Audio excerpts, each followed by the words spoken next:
Bonjour Daniel Simeka, vous êtes médecin généraliste. Nathalie Colin-Ostarlet, bonjour. Vous êtes députée européenne, conseillère municipale et métropolitaine à Metz.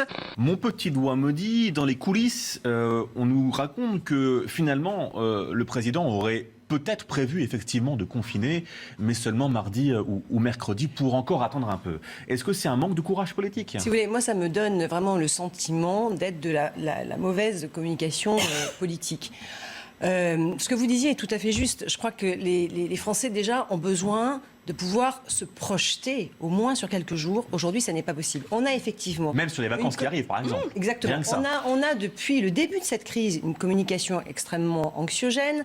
D'abord pour les vaccins, on était très prudents, on ne sait pas si ça va marcher ou pas, parce que les antivax, finalement, l'emportaient quelque part. Et la communication était toujours par rapport à ces antivax. Aujourd'hui, on sent bien que les Français ne sont pas pour un confinement. Il y a de plus en plus de réticences. Et donc, il me semble que c'est de la communication politique pour dire, vous voyez, on a tout essayé, mais on n'a pas le choix. Donc, effectivement, on va annoncer ce confinement. Moi, je crois qu'on a besoin, vous avez raison, de visibilité, de lisibilité. Les Français sont angoissés, mais vraiment angoissés, et ça n'est pas ce type de communication qui peut les rassurer. On le répète en boucle, ça, mais on n'y arrive pas.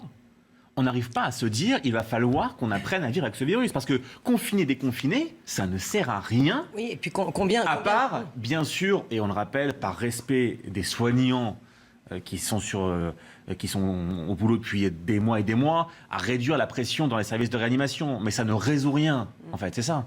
Combien de confinements ? On va aller jusqu'à combien de confinements ? Moi, je rappelle que dans notre région...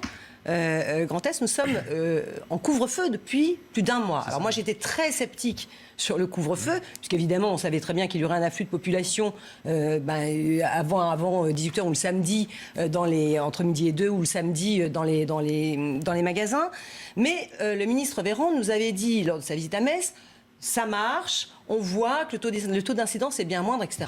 Donc ça fait quand même un mois qu'on est déjà en période de restriction. Maintenant, on nous met un couvre-feu. Moi, j'ai très peur. Alors, on va parler de la jeunesse tout à l'heure. On a une jeunesse qui est complètement sacrifiée. On va voir les images incroyables. C'est terrible. Mais la santé psychologique aujourd'hui des Français est extrêmement mauvaise. Ça va avoir des conséquences terribles en termes sanitaires, là aussi. Et je crois qu'on n'en parle pas suffisamment.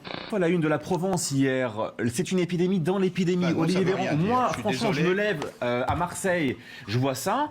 Déjà, je ne comprends pas la phrase, et puis je me dis, mais qu'est-ce qui se passe ? Une épidémie dans l'épidémie. On est encore une fois sur de la communication, Nathalie Colin-Ostarlet. Pourquoi dire ça ? Pourquoi c'est comme ça, mais je suis désolée. En fait, j'ai l'impression qu'il y a un concours à celui qui va sortir la plus belle phrase par semaine, et que... Non, tous les jours. Tous les jours. C'est même plusieurs fois par jour. Je vous rappelle ce qu'avait dit Olivier Véran la semaine dernière. Le matin, au Sénat, où il était auditionné, où il avait parlé de... on était à combien ? À 15 millions de personnes vaccinées d'ici fin juin. Et le soir, aux 20h, c'était 30 millions d'ici... Et 70 millions en fin août. Et 70 millions, et il a été immédiatement d'ailleurs démenti par le professeur Delfrécy, qui a dit que c'est absolument impossible. Il y aura au mieux 30 millions de personnes vaccinées à la fin de l'été. Donc c'est tous les jours. Comment voulez-vous que ça ne crée pas un climat extrêmement anxiogène pour les Français ?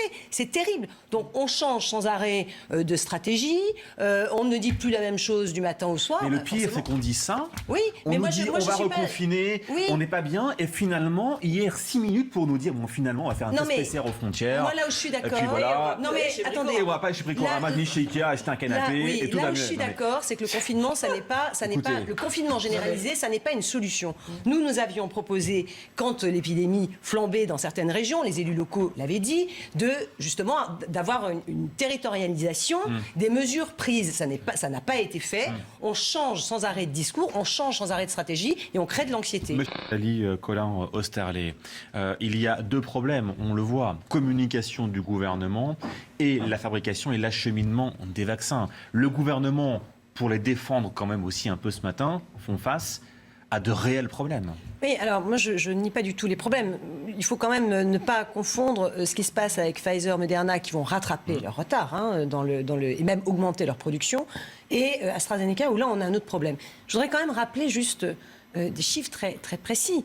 Vous venez de parler d'1,440,000 personnes qui ont reçu leur première dose. Nous avons aujourd'hui sur le territoire français 2,6 millions de doses.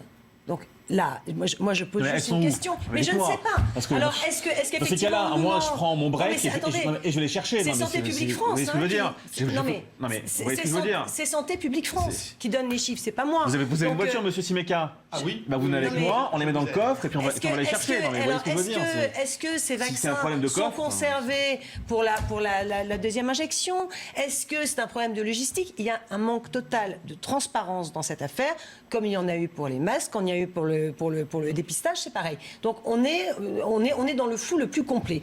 Et à ce sujet, d'ailleurs, le mouvement Territoire Uni avait demandé à ce que soit mis en place un comité de copilotage. Le Premier ministre avait dit OK, le ministre de la Santé n'a toujours pas mis en place. Sur AstraZeneca, on a effectivement un problème commercial et je pense qu'on doit obtenir aujourd'hui des réponses. AstraZeneca a publié, enfin la Commission a fait publier le contrat d'AstraZeneca avec des pages complètement biffées, c'est-à-dire qu'on ne sait donc pas ce qui est prévu en termes de livraison, quand seront produites les doses, à qui elles vont être livrées, et si elles ont déjà été livrées, produites, à qui ont-elles là aussi été livrées. Donc on est dans un marché j'ai l'impression un peu de dupe avec AstraZeneca. Donc il faut enquêter, il faut faire la clarté.